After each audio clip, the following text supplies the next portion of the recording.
Good morning and a warm welcome to the second preliminary round in this fifth staging of the public sector debate competition. We're thrilled to welcome you to this edition of the competition, and we're equally excited to have our online audience joining us. I am Tomika Godmighty, Communication Specialist here at the Transformation Implementation Unit. The first preliminary round, held in April, saw 32 teams go head-to-head, delivering some nail-biting finishes and very few close calls. As this next round unfolds from today through to Thursday, May 14, the teams are sure to return with renewed determination, knowing that their performance will decide whether they secure a place in the octafinal round. If you missed the action of round one, remember you can catch up on the exciting matches either on our Facebook page or our YouTube channel. From this round onwards, all the matches will be streamed on YouTube. So make sure to subscribe so you don't miss any of our matches. Kicking off the action for this round, we welcome the Judiciary of Jamaica and the National Environment and Planning Agency. And their first move, they'll be debating the move themselves.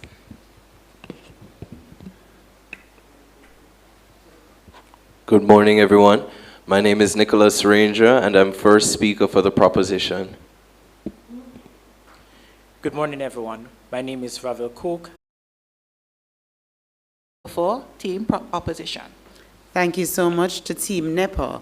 We now turn our attention to our partners. The Jamaica Association for Debating and Empowerment are adjudicators for this match this morning, and they will introduce themselves.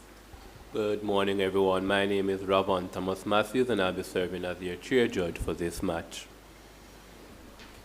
Good morning, everyone. My name is Jerome Reynolds, and I'll be serving as one of your wing adjudicators for this match. All the best to both teams.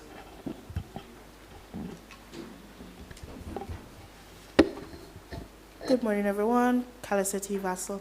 All the best to both teams. Thank you so much to our judges. Both teams are familiar with the rules. I now turn it over to the judges. All the best to both teams.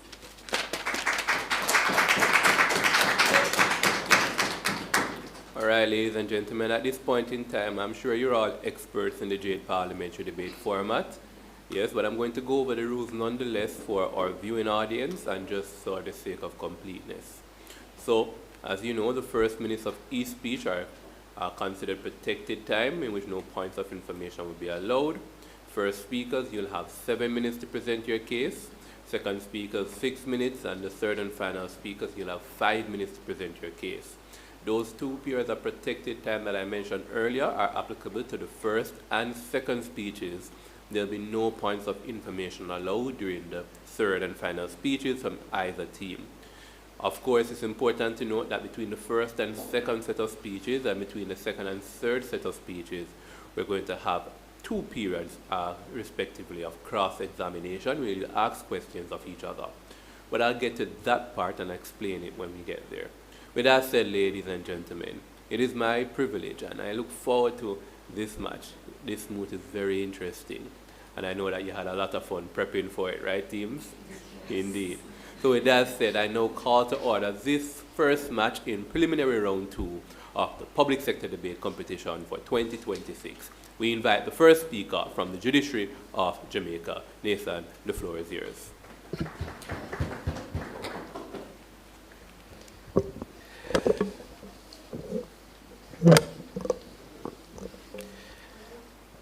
Mr. Speaker, honorable judges, worthy opponents, ladies and gentlemen, good morning. As stated, my name is Nicholas Ranger, first speaker for the proposition in unwavering support of the moot.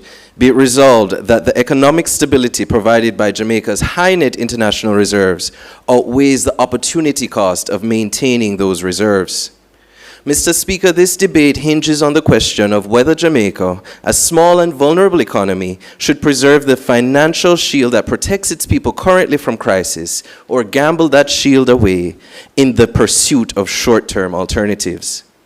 Mr. Speaker, let's set the definitions. International reserves are foreign assets held by a country's central bank comprising of foreign currencies, gold, and special drawings. Net international reserves represent the usable portion of these reserves after relevant short-term foreign liabilities are accounted for. Mr. Speaker, these assets are readily available to intervene in foreign exchange markets to stabilize currency value and maintain market confidence. Simply put, they're Jamaica's real emergency defense system. Opportunity cost refers to the potential benefit or gain that is given up when choosing one option versus another. Mr. Speaker, today I will advance three principal arguments: that high reserves protect Jamaica from external shocks and national emergencies, that they stabilize the Jamaican dollar, and that they shield citizens from inflation.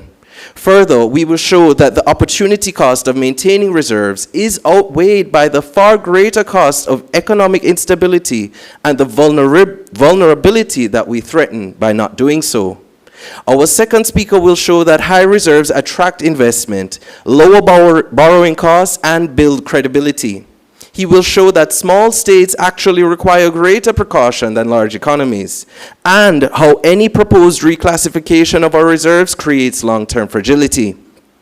Finally, our third speaker will take us home, showcasing to this honorable House why the proposition stance should undoubtedly succeed. Mr. Speaker, Jamaica operates within a global economy that we do not control. The Planning Institute of Jamaica's economic analyses have frequently highlighted Jamaica's vulnerability to war, global recessions, oil price spikes, hurricanes, and pandemics, all while we import fuel, food, and medicine. So when the world experiences crises, Jamaica has to have a buffer, and that buffer, Mr. Speaker, is our reserves. According to the Bank of Jamaica, Jamaica's central bank, high reserves allow Jamaica to pursue purchasing critical imports even when earnings fall. They may be mobilized immediately in the face of catastrophic circumstances and disasters, unlike international funding that may take time to be processed. Our reserves are there in order to allow us to meet external obligations. They preserve national confidence, reduce panic, and create breathing room. Without reserves, a foreign crisis can quickly become a domestic emergency. Imagine Jamaica facing severe external shock without sufficient reserves. As fuel shortages rise, just a moment, as food becomes more expensive, as medical imports become strained and the dollar weakens, who suffers? It is the average Jamaican. Mr. Speaker, a critical point that this debate must address is the fact that Jamaica's economy is deeply affected by exchange rate volatility. When reserve levels are weak, confidence in the Jamaican dollar declines. When confidence declines, depreciation pressure rises, and when the dollar depreciates, import prices increase. The result is higher grocery bills, higher transportation costs, higher electricity prices, and greater hardship for Jamaican families. So let us be clear. Currency instability is not just an economic statistic. It is a cost of living crisis. Strong reserves allow monetary authorities to intervene in the face of adversity, to moderate disorderly foreign exchange pressures, and maintain market confidence. Mr. Speaker, we need to think of the average Jamaican, the person who will bear the brunt of this burden. For this reason, we must affirm that maintaining high reserves not only protects the economy in theory, but it protects purchasing power in practice. Just a moment. Some may question the moot, Mr. Speaker, by saying our reserves can go a long way for our roads, schools, hospitals, or our social programs. And we aren't saying this is without merit, as there is indeed merit in improving such institutions. However, this idea misunderstands the very purpose of our reserves. Reserves are not an ordinary category within Jamaica's domestic budget. They are external defense mechanisms that ought to be used as such. To deplete reserves is to weaken our foreign exchange position, to undermine investor confidence in our markets, and to do great damage to sovereign credibility. So yes, there is an opportunity cost to maintaining reserves, but there's also a greater opportunity cost to not maintaining them. Who will bear the cost of the currency collapse? Who will bear the cost of spiraling inflation? Who will bear the cost of import shortages or of the economic panic that will result? Mr. Speaker, the opposition may build a case on what can be gained today, but we urge this honorable House to measure the opportunity cost of what may be lost tomorrow.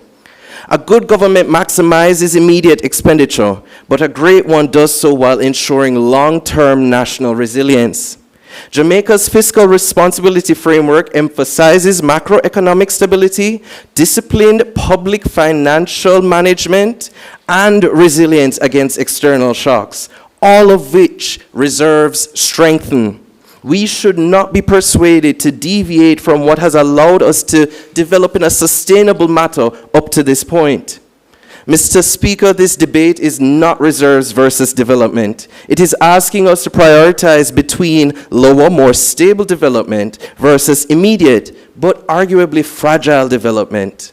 This is the basis upon which the proposition is saying that reserves do not obstruct development. We are saying that they secure an environment in which development can thrive. Mr. Speaker, large economies are disrupted by instability, but the true danger is facing crises without proper reserves. The team proposition firmly affirms that the economic stability provided by our reserves obviously outweigh the economic costs in maintaining them. Thank you. And thank you very much. That was Nicholas Ranger, first speaker from the Judiciary of Jamaica.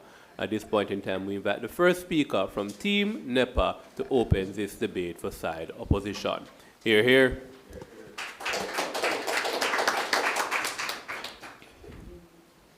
Mr. Speaker, adjudicating panel, worthy opponents, ladies and gentlemen, good morning. Meet Mr. Brown. Mr. Brown has $6.9 billion earning 4% in a savings account while paying 8% on a car loan. Mr. Brown feels rich. He feels financially secure. Meanwhile, he's behind on his car payments, his roof leaks, and school fees need to be paid. Yet he calls that $6.9 billion security. Security or irrationality? Earning 4% while borrowing at 8% isn't prudence. It is a quiet, recurring loss. Mr. Speaker, Jamaica is Mr. Brown, and the opposition rises today to prove it. With the IMF's own framework, the BOJ's own data, and fundamental economic principles. We firmly oppose the moot, but we are not against reserves, we are against hoarding. The opposition will show Jamaica's excess reserves are not security. They are a recurring loss, costing the nation millions each year. Now let me define some key terms. BOJ defines NIR as gross external assets minus external liabilities. As at March 2026, Jamaica's NIR stands at $6.9 billion, covering 43 weeks of imports and equaling 154% of the IMF's assessing reserve adequacy metric. Economic security per the UNDP is the sustained ability of a country to protect income, employment, infrastructure, health, education, and productivity. It is measured in human outcomes, not central bank balances. Opportunity cost, as Gregory Mankiw defines it, is the value of the next best alternative foregone. That alternative is not theoretical. The opposition has calculated it at $2 billion, sitting idly above our policy's protected reserve floor, costing the Jamaican people over $60 million every single year. Finally, high. The proposition would want us to ignore that word. However, the IMF's adequacy range ends at 150%. Jamaica is 4.94 percentage points above that range. Everything above that ceiling is not security, it is excess. Now, as first speaker, I'll present two substantive arguments, the negative carry and the exchange rate regime, demonstrating that Jamaica's own monetary framework makes holding $2 billion surplus analytically unjustifiable. My second speaker will advance the reactive versus proactive security argument and present our policy alternative, the Jamaica Sovereign Wealth Development Framework. Our third speaker will consolidate the arguments and reaffirm the opposition's case. Today, the proposition must do more than show reserves are useful. We agree. But useful at what level? At what cost? They must justify why hoarding high NIR has more value than investing in long-term resilience and development. We say they cannot.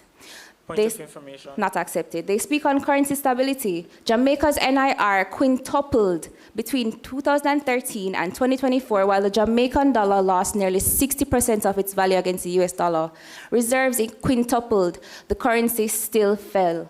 On economic resilience, Jamaica held high reserves when Hurricane Melissa struck, and the reserves even increased after the aftermath. Yet the economy still contracted by 7.5% as per PIOJ. Mr. Speaker, if that is what $6.9 billion buys, then the proposition owes this House a better argument. As it relates to investor confidence, Moody's, Standard & Poor's, and Fitch credit Jamaica's upgrades to fiscal discipline and debt reduction, not just high reserves. Once reserve adequacies are met, every extra dollar earns zero marginal confidence. It impresses nobody, and the Jamaican people are paying for it. Now, what is this US $2 billion? Jamaica currently holds $6.9 billion in reserves. That is 104.94% of adequacy, which is above the IMF's range of 100 to 150%. Today, the opposition is proposing that the BOJ holds a statutory floor of 110%, or US $4.9 billion, covering 30 weeks of imports and protected by law. The difference between what is current and what the opposition proposes, $2 billion US dollars, what we are calling investable surplus. Now to the heart of the matter, the negative carry. Jamaica holds much of its reserves in low-risk foreign instruments, earning 4 to 5% while servicing public debt at approximately 7 to 8%. That 3% gap on the US $2 billion investable surplus costs $60 million US dollars every year, or 9.4 billion Jamaican dollars. That is not security, that is fiscal leakage. The BOJ itself warns that holding reserves can be costly and that an excessive buildup can hurt the bank's profitability and ultimately the national debt. When the BOJ itself warns that excess accumulation threatens the national debt, what exactly is the proposition arguing? We don't need to answer that because the BOJ has already done that. Over 5 years, that carry cost of $60 million amounts to $300 million US dollars. Now, with 79,000 Jamaicans living in abject poverty, the money could fund poverty programs, it could repair roads, or it could help rebuild dilapidated infrastructure that existed long before Hurricane Melissa. Instead, Jamaica is paying to hold the excess. The proposition calls it security, the BOJ calls it costly, and we, the opposition, call it the wrong choice. Next, the exchange rate regime. Mr. Speaker, BOJ's monetary framework and their foreign exchange intervention trading tool, the BFXITT, that data makes the US $2 billion investable surplus indefensible. It yields near zero marginal benefit. Jamaica currently operates a floating exchange rate. Under a float, the Jamaican dollar adjusts automatically to external shocks. The exchange rate itself is the shock absorber. A fixed exchange rate needs massive reserves because it must defend, these countries must defend a currency peg, but Jamaica does not operate a fixed peg. BOJ's Deputy Governor, Dr. Wayne Robinson, confirmed it in April 2026. The Bank of Jamaica does not target specific exchange rates. It intervenes to smooth volatility and manage disorderly movements. If Jamaica is not defending a specific rate, the $2 billion US dollars is defending nothing. This is diminishing returns made operational. Jamaica pays full price for diminishing returns and calls it security. Meanwhile, solar panels that could end our oil dependency sit idly in China. The proposition proposes the Jamaica Sovereign Wealth Development Framework, where $4.9 billion US dollars remains protected as a legal NIR floor. The US $2 billion surplus is gradually invested through a sovereign fund allocated strategically to debt reduction, health and education, renewable energy, and agro-processing. The opposition's position is clear. Jamaica needs adequate reserves. What we do not need, and what our people pay for daily, is excess. The Jamaican people deserve more than a US $6.9 billion savings account. They deserve resilience. They deserve economic security. They deserve to stop paying the opportunity cost. I rest my case.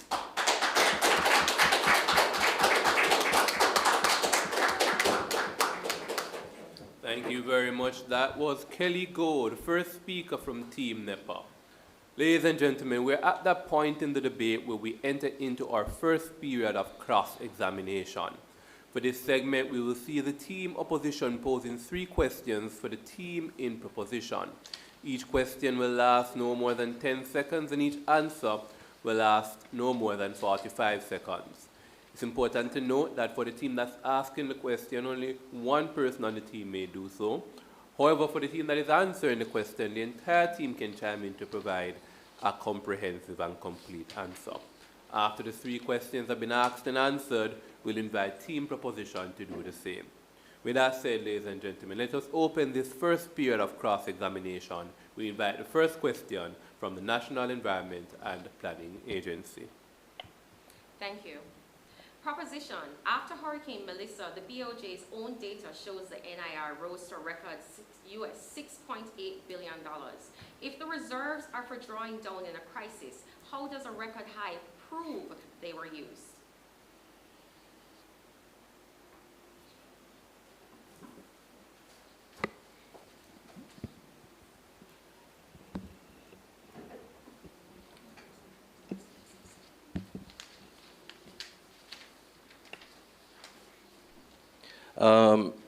Thank you for that question. Now, we'd like to highlight as well that a great amount of our reserves were deployed for use, but you'd recall that we also received support from external stakeholders that allowed us to not rely entirely on said reserves, which is the whole purpose of the reserves, to be sustained for as long as possible.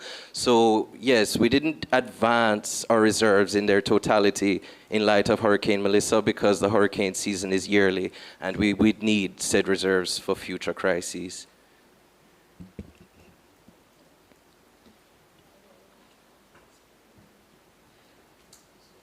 Thank you. How do reserves reduce Jamaica's dependence, on imported oil? Well, what the reserves have allowed is not perhaps a decreased dependency on oil. As you know, we do not manufacture oil in Jamaica, so it wouldn't have done that. But what it did do is allow for our government to put in place measures to protect our people, like the 4.50 cap placed on gas increases weekly.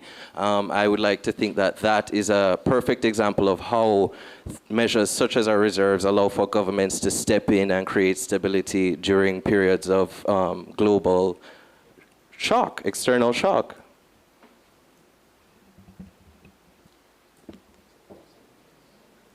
Proposition: how does continuously preparing for shocks differ from continuously remaining vulnerable to those same shocks?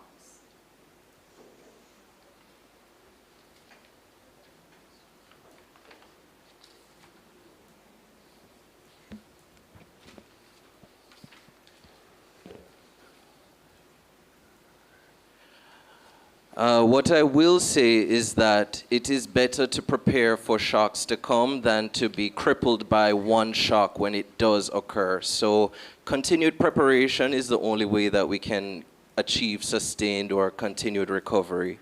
That's what I'll say to that point.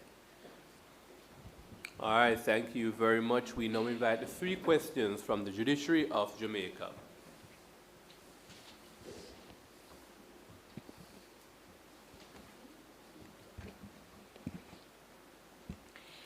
Do you acknowledge that Jamaica's history of debt crisis and IMF independence are linked to weak external buffers? Okay, thank you for that question. Yes, we do accept that it is linked to weak external buffers. That's why we are proposing using the excess reserves to build financial resilience, economic stability, infrastructural resilience against these external shocks. So we have a bigger buffer than the NIR. All right, so say we reduce the reserves, then the Jamaican dollar depreciates sharply. How would ordinary Jamaicans afford imported goods such as food, fuel, and medicine? Okay, as I stated in my speech, from 2013 to 2024, our reserves quintupled, they grew 5 times in size. Our dollar still depreciated. So what is the benefit of holding high reserves when while building reserves, our dollar still depreciated? And if not the reserves, how would the country respond to external shocks? Again, our position is to use the excess reserves above the IMF's adequacy range to build resilience against external shocks through renewable energy infrastructure, through debt reduction, through agro-processing, and health and education, investment in the health and education sector. Thank you. All right, thank you very much for that quick and spicy period of cross-examination. At this point in time, we're going to call the second speaker from Judiciary of Jamaica, Ravel Coke, to extend the debate for side proposition. Hear, hear.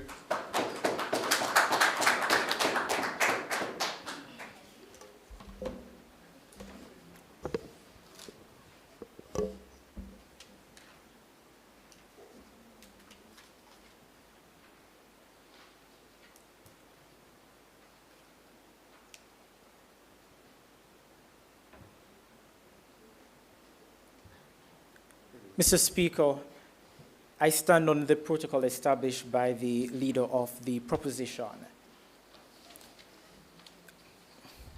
There seems to be a challenge on the opposition side, failing to appreciate what it is that our reserves really are intended for. Our reserves are not for today, but it's for the future. Our reserves contemplate that there are risks, dangers, and damage. And as a country, a small economy, we need to be prepared. Mr. Speaker, we find it very problematic that this is the time and the age that the opposition find it appropriate to say we must reduce our reserve. If we look back at the past 6 years and the constant shock that our economy has suffered, Beryl, COVID, Melissa, and now an oil war, why would we justify reducing our reserves? Reserves are supposed to be security and protection. Mr. Speaker, it is our further submission that if it is that we stand in support of the opposition position, we would be in denial, denial, denial. We would be in denial that development requires macroeconomic stability. We would be in denial that inflation and currency collapse erode public spending value. We would be in denial, Mr. Speaker, that borrowing costs rise without reserves. And most certainly, Mr. Speaker, we would be in denial that reserves preserve future spending capacity. Mr. Speaker, I ask this honorable House to consider the very first point that Jamaica is a small state which requires greater precaution than larger economies. That is simply because the characteristics of any small state as ours, Mr. Speaker, is that there is a high degree of openness, limited diversity in the economic activity, exportation concentration in 1 to 3 products, and significant dependency on trade taxes and small-sized firms. To put it simple, Mr. Speaker, we do not have much buffer if it is that we are to get a shock. It is noted by the Economic and Fiscal Assessment Report of January 2026 by the Independent Fiscal Commission that tourism accounts for 60.8% of our exports, making it our country's largest foreign exchange earner. It is further noted that roughly 89% of hotel rooms were located in areas affected by Hurricane Melissa. The consequence of this, Mr. Speaker, is that there was an estimated $8.8 billion in damage, and this resulted in a 41% growth, equivalent to about 41% of GDP. It is also important for us to note and appreciate that the damage or the disruption to our tourism sector as a result of Hurricane Melissa expand beyond the fact that tourism was affected directly, but it affected our agriculture, it affected our entertainment sector, and it certainly affected our transportations. What that means, Mr. Speaker, is that what happens when it is that tourism falls, collapse, or there is some form of difficulty, where is our fallback? Our reserves provide that fallback. And Mr. Speaker, the Honourable House must note that in a society as the one we live in today, with global crisis, the war, the possibility of Jamaica suffering an earthquake, with us approaching the hurricane season and the possibility of another catastrophic hurricane, it is not the time to say our reserves are too high. We do appreciate the fact, though, Mr. Speaker, that it is true that there could become a day when it is excessive, but it is not now. And the crisis that we are seeing, we have no data to support how much lower we should take our reserve at this time. Not accepted. Mr. Speaker, we want to also point out that high reserves attract investment. The attraction of this investment, Mr. Speaker, indicates fiscal discipline, creditworthiness, ability to meet external obligation. As a result of that, Mr. Speaker, it offers us better IMF and World Bank confidence. It lowers sovereignty risk and premiums. It offers us more foreign direct investment. And as a small economy, Mr. Speaker, that is what is important. We talk about sustainable economic growth. We can only achieve that by having financial foreign investment. And the reserve, Mr. Speaker, provides that opportunity by providing us the confidence to tell our investor it is safe to do business here in Jamaica. Our investors will look to do business in Jamaica knowing that while we are a small economy, while we are at risk of different shocks, we can stand because of a strong reserve. Until the time has come where it is that we can properly balance it, Mr. Speaker, it is not the time for us to reduce. Thank you.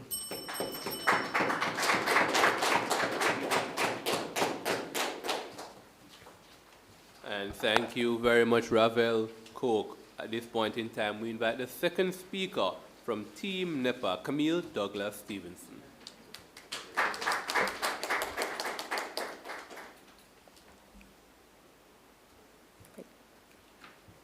Ladies and gentlemen, we are not arguing against reserves. We are arguing for better use of the surplus.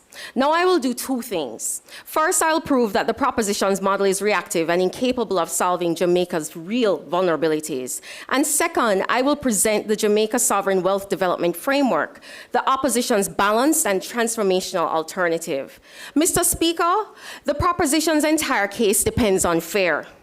But they will never answer one simple question. At what point is enough actually enough? Because this debate is not about whether or not the reserves matter. The opposition already protects approximately US $4.9 billion in reserves by law, covering more than 30 weeks of imports and preserving emergency intervention capacity. The debate is about the additional US $2 billion surplus. And the proposition has failed to prove that this excess creates more security than the development Jamaica sacrifices to maintain it. Mr. Speaker, Hurricane Melissa exposed the weakness of their case perfectly.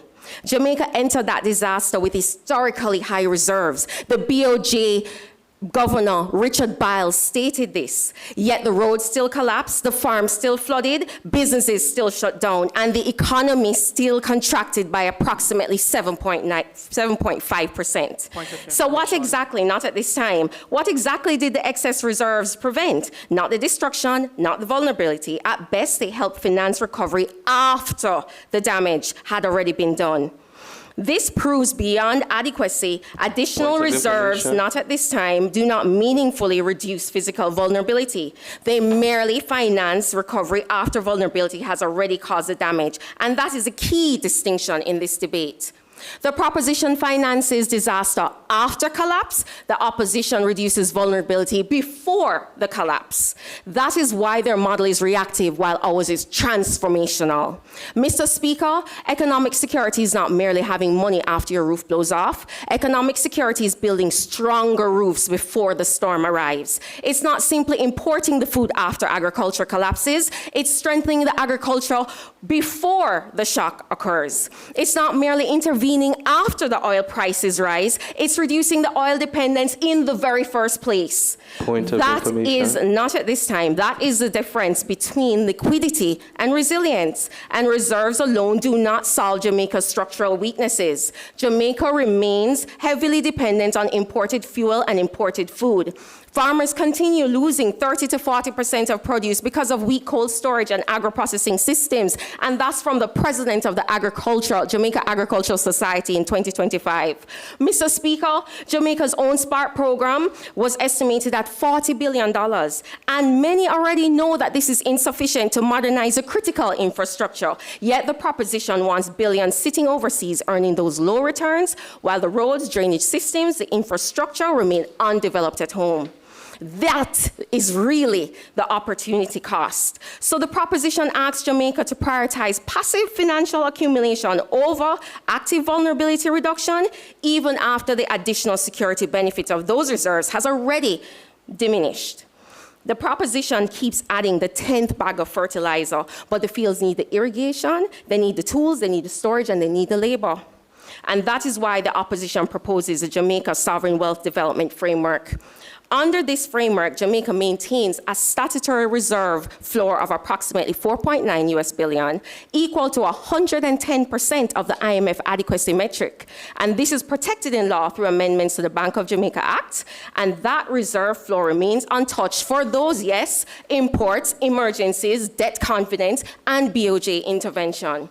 Only reserves above that threshold for 2 consecutive quarters would become investable surplus, and those would be transferred gradually into a Jamaica Sovereign Wealth Development Fund. That is not reckless spending, that is disciplined economic strategy. Further, it offers even more attractiveness to the investors. Approximately US $800 million goes towards retiring high-interest public debt and lowering interest costs and pushing debt to GDP below the 60% sustainable threshold. Mr. Brown has paid off his car, not at this time. Approximately US $600 million goes into health and education infrastructure, improving productivity and long-term economic growth. Mr. Brown fixes the roof and pays the school fees. Approximate US $400 million goes into renewable energy and grid modernization, reducing the fuel imports and foreign exchange pressure. Mr. Brown has installed the solar panels, and approximately $200 million goes into the agro-processing industry. Mr. Brown has built his cold room. Mr. Speaker, that is how you move from diminishing returns to compounding returns. Botswana understood this. They use a sovereign wealth mechanism to transform surplus revenues into long-term development.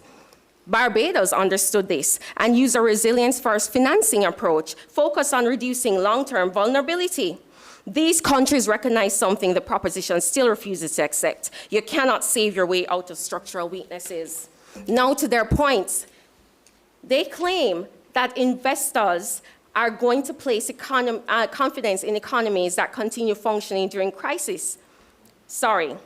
They claim that reserves provide the confidence. Investors place confidence in economies that can continue functioning during crises, not in economies that repeatedly build after collapse.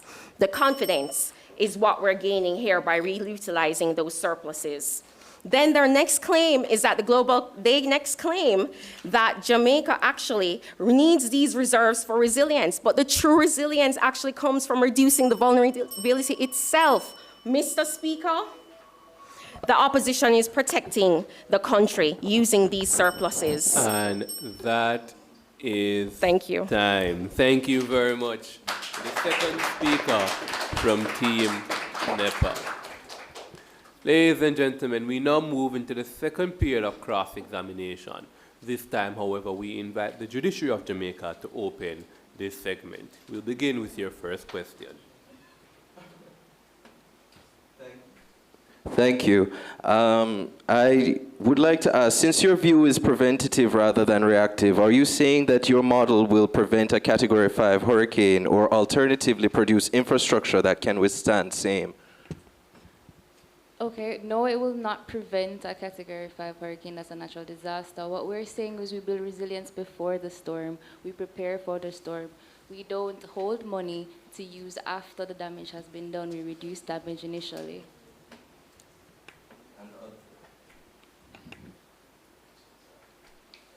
And the other part of the question? Can you repeat it, please?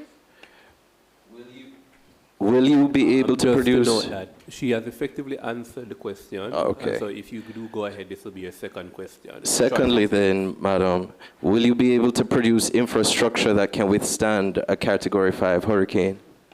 If we take US $2 billion and invest it in Jamaica's resilience, while it might not be able to withstand a Category 5 hurricane, the impact will be far less than what we saw in 2025. Further to that, we would add that if we draw the parallel between Jamaica and Barbados, we recognize that one of their critical ways and means of making themselves resilient was actually to make these investments into their own infrastructure, particularly their South Coast Highway, which they recognize was continuously being devastated after each major category storm that passed through the island. That's the resilience that we're talking about, utilizing this surplus for.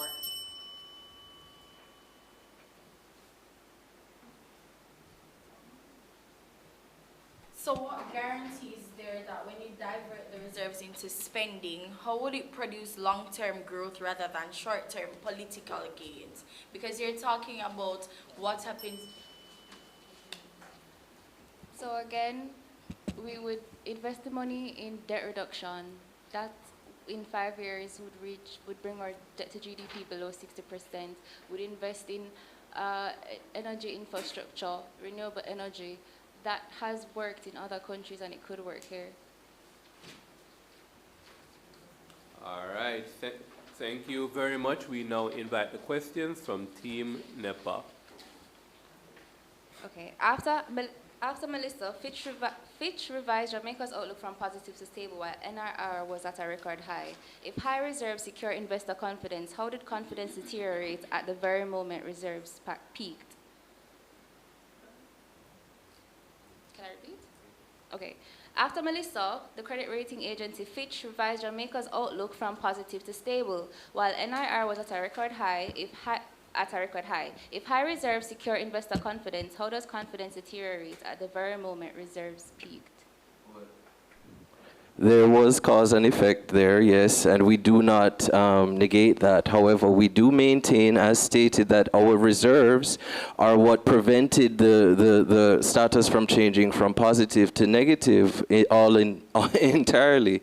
We were able to still maintain a level of stability, and we were still able to create a shift where we move towards recovery relatively quickly. And part of that ought rightly be put to the benefit of the reserves. Okay.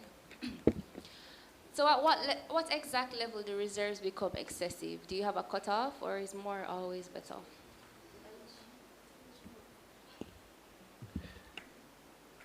It needs to be noted that several authorities, including the IMF, have yet to settle what adequate really is and where it ends. But really and truly, it does have to be measured with the balance of the vulnerability of the territory that is being considered when you are assessing that territory's reserves. And we have put that Jamaica is critical. We are in a vulnerable state, and therefore we need to rely on the assurance that having a high net reserve quantum provides. So are you saying that the IMF's assessing reserve adequacy is not a metric to determine the appropriate levels of foreign exchange a country should hold to buffer against financial crises?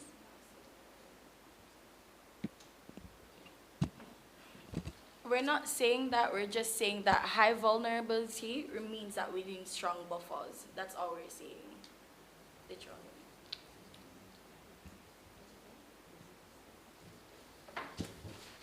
All right, and thank you very much to both teams for concluding that second period of cross-examination.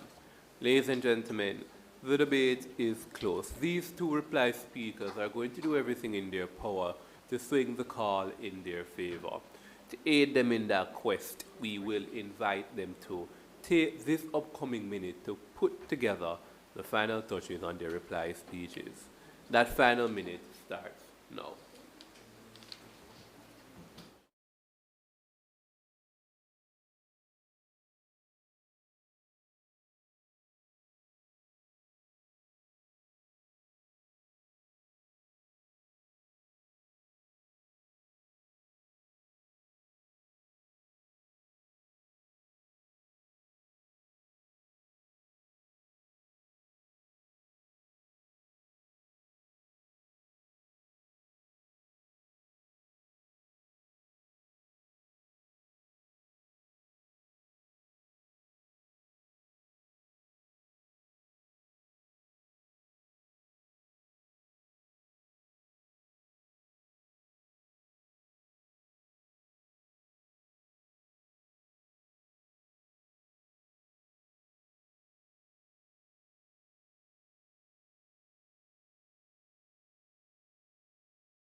Speaker for Team NEPA, Sabrina Urbano, to conclude this debate for side opposition. Please make her feel welcome.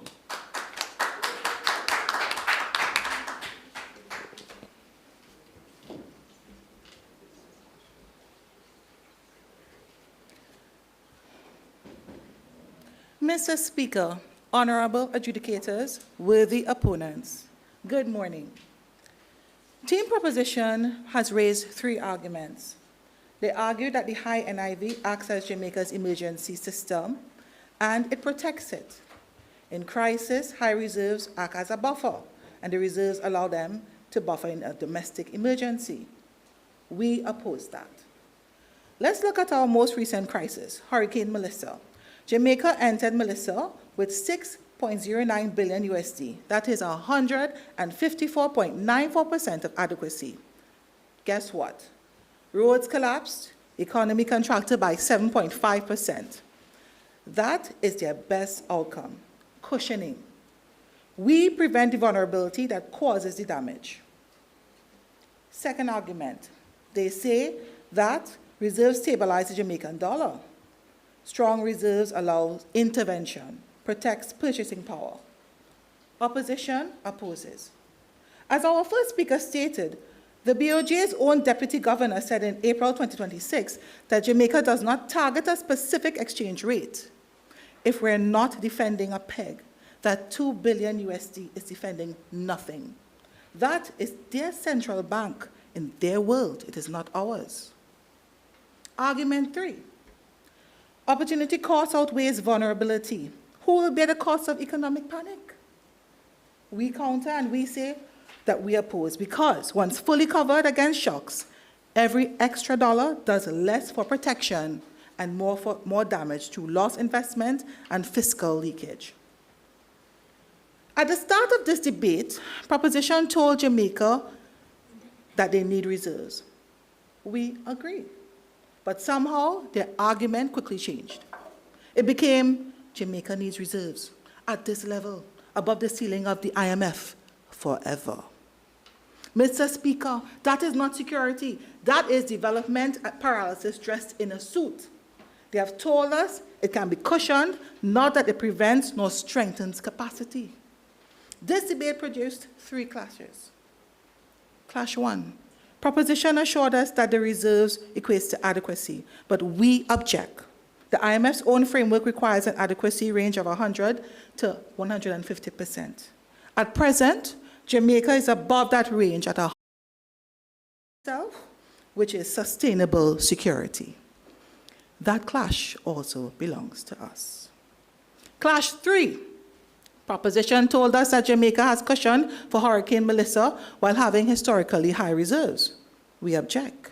The data shows that the economy contracted 7.5%, roads still collapsed in Jamaica, it still needed catastrophic insurance, emergency financing, and other disaster mechanisms. On top of those reserves, that cash also belongs to us. Team Proposition will say our plan is a gamble. In Team Proposition's utopia, Mr. Brown would have 6.9 billion USD in savings, earn at 4%, a car loan bleeding at 8%, roof leaking, school fees overdue. Every month, he would be staring at that bank account, calling it security. Mr. Brown in our world listened to his accountant. His car is paid off. He has 800 million retired from high interest debt. The debt to GDP ratio has dropped below 60%, and his credit has improved. His roof is fixed, and the school fees are paid. He has 600 million USD invested into health and education. His family has grown stronger. He has installed solar panels. 400 million USD has been invested into renewable energy. He has built a cold room. 200 million USD has been invested into agro-processing, 30 to 40%. Harvest losses reversed. Mr. Brown has 4.9 billion USD in savings protected by law. The ordinary Jamaican cannot eat reserves. We gave you a stronger country. Security is not the absence of danger. Security is the presence of strength. Mr. Speaker, we thank you and we oppose this moot. Vision 2030, it will only be a dream and not a reality. The truth, as we all know, is that Jamaica is very vulnerable and we're exposed to global shocks. We don't get to choose when the crisis comes. We only get to choose whether we are ready for it. So when the next shock hits, and it will hit, whether it's another hurricane or a public threat like the hantavirus, do you want a country saying that we already spent our money? Or do you want a country that is saying, hey, we can handle this, we're little but we're talawa? The opposition needs to know that you cannot eat roads during inflation. You cannot. But you cannot build confidence on a weak currency and empty buffers. Jamaica's net international reserves are at strong historic heights, well above international benchmarks for import cover. Again, that is not excess money. That is not idle money. That is insurance that actually works. And we can call it Jamaica Don't Panic When Trouble Reach money. So yes, reserves are preventative. We've already seen it in action because after Hurricane Melissa, it was amazing to see how recovery started. It was not delayed by financial panic. So we saw where emergency funds flow. We saw where external support like the IMF came in, stability held, and recovery started. So while the opposition fantasizes about what we could build if we use our reserves, we're showing you what it's already protected when things fell apart. We need our reserves. They don't just defend the economy, they defend trust. And as Jamaicans, we know, say, if we want good, we know after run. Our reserves build confidence and keep investors from running. They keep borrowing costs from climbing like rent in Kingston. And they keep the Jamaican dollar from going on a hill and gully ride. Because we know, say, if we slip, then we slide. And once that trust breaks, there is no turning back. There's no confidence in Jamaica's economy. And it is no longer financial. The problem becomes structural. Every school, every hospital, every road becomes more expensive to fund.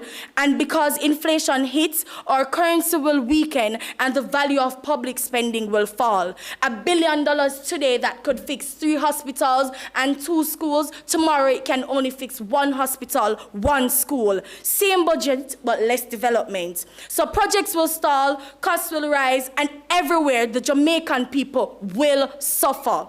Reserves are not the enemy of development. They are the reason development survives the storm by preserving our finances and what we can afford in the future, allowing Jamaica to build even when the world around us is falling apart. Right now, we see where billions are being invested in education and health infrastructure, but that progress is only possible and will only continue to be possible if Jamaica continues to maintain its macroeconomic credibility and financial stability. Jamaica has to keep its financial house in order. So when you weaken reserves, you are not freeing money. You are increasing the cost of Jamaica's entire future and limiting our buffers to economic shocks. And Mr. Speaker, we have to be honest with ourselves. The issue should not be about whether we're spending too much on reserves. It's whether we can survive without them. Jamaica will not be judged by how much we spend in good times. It will only be judged by whether we stand in bad ones. And it is for this reason, Mr. Speaker, we urge this House to stand with the proposition and support this motion.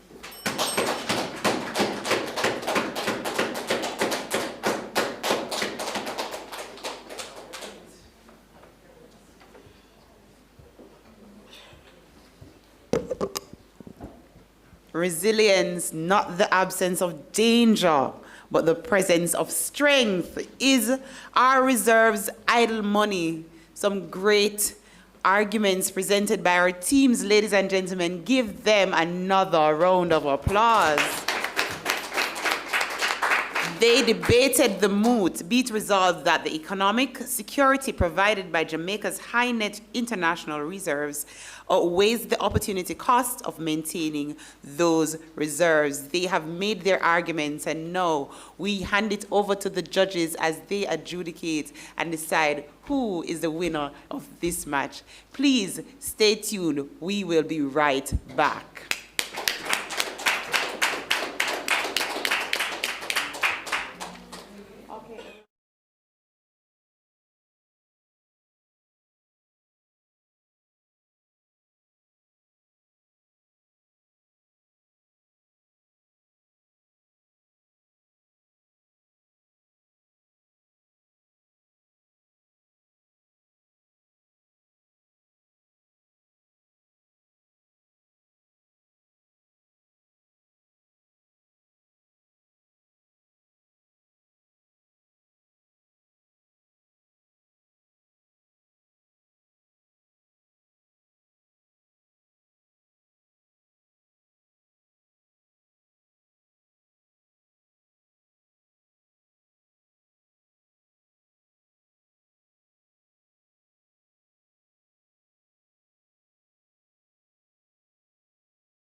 The moot before this House read, be it resolved that the economic security provided by Jamaica's high net international reserves outweighs the opportunity cost of maintaining those reserves. The question then that this moot is asking for is that given the objective fact this moot contends that we have a high net international reserve, is us holding on to that excess good, or is it bad when we contemplate the other things that we could have been doing with it? So then what then do we get from this debate? Well, we understand, coming out from the Judiciary of Jamaica, starting out with Nicholas Ranger, the importance of an NIR. Right? We know why we need an international reserve. He tells us that it preserves national confidence. It exists as particularly and specifically to help us to navigate particular crises, and he contends that this is actually really important for a state just as Jamaica because we are particularly susceptible to these kinds of crises. He tells us that we're susceptible to wars, recessions, pandemics. He tells us that we're susceptible to the impacts of climate change, and this justifies, he contends, to a great extent the need for a international reserve, and more importantly, he contends for a higher amount. Right?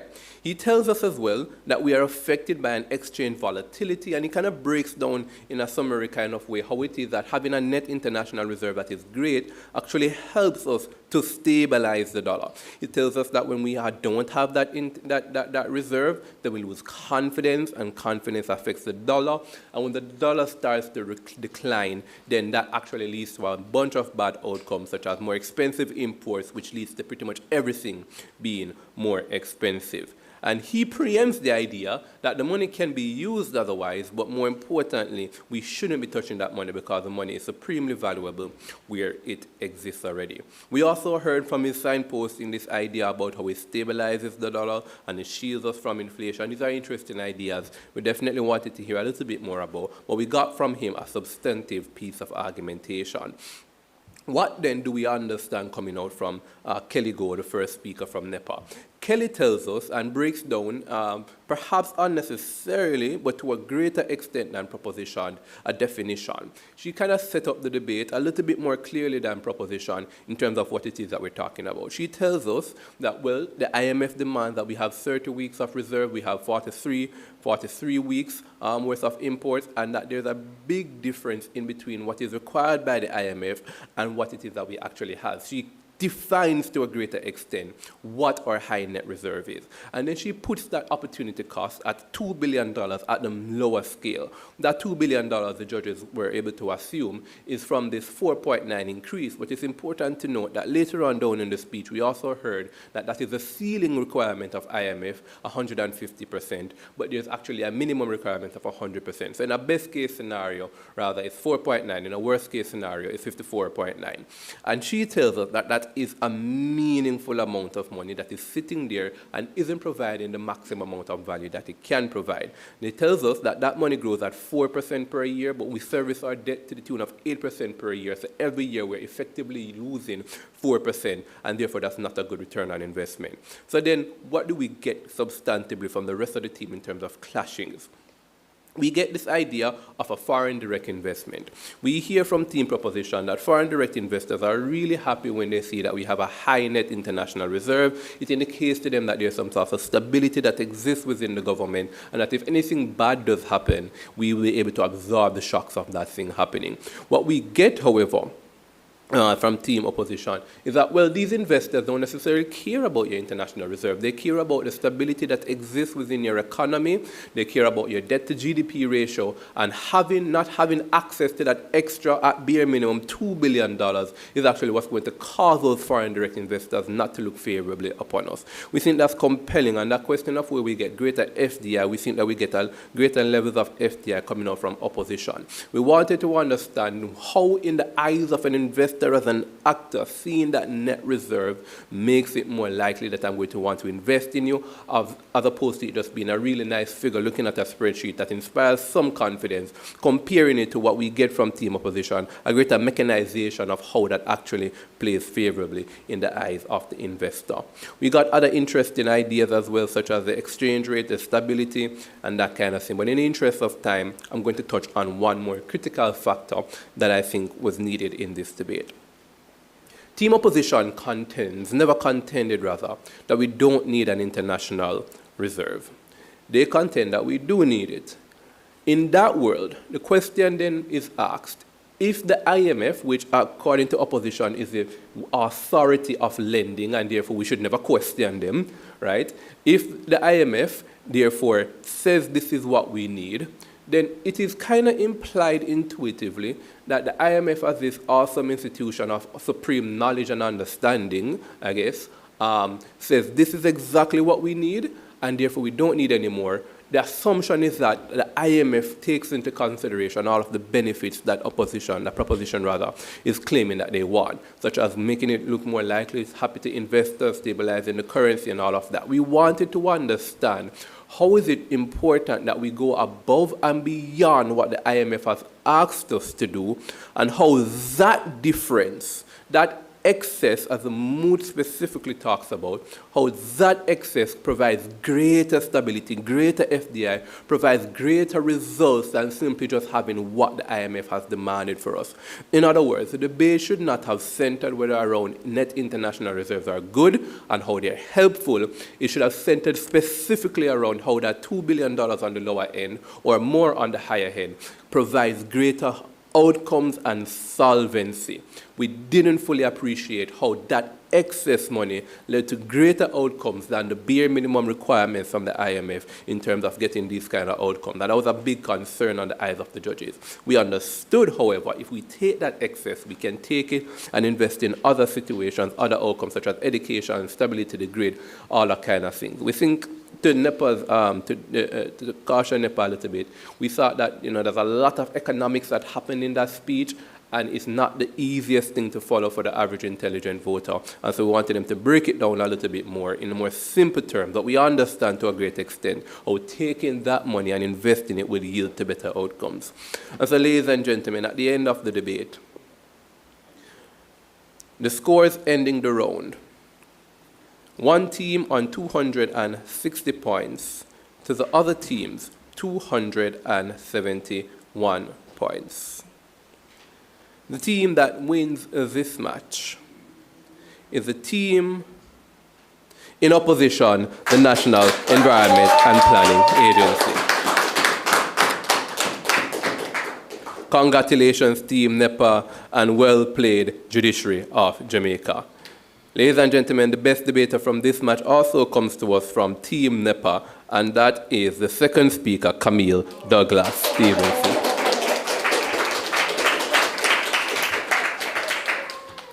With that, ladies and gentlemen, we conclude this first preliminary match in round 2 of this competition. Join us in a few where we'll engage in preliminary round 2, match number 2. See you then.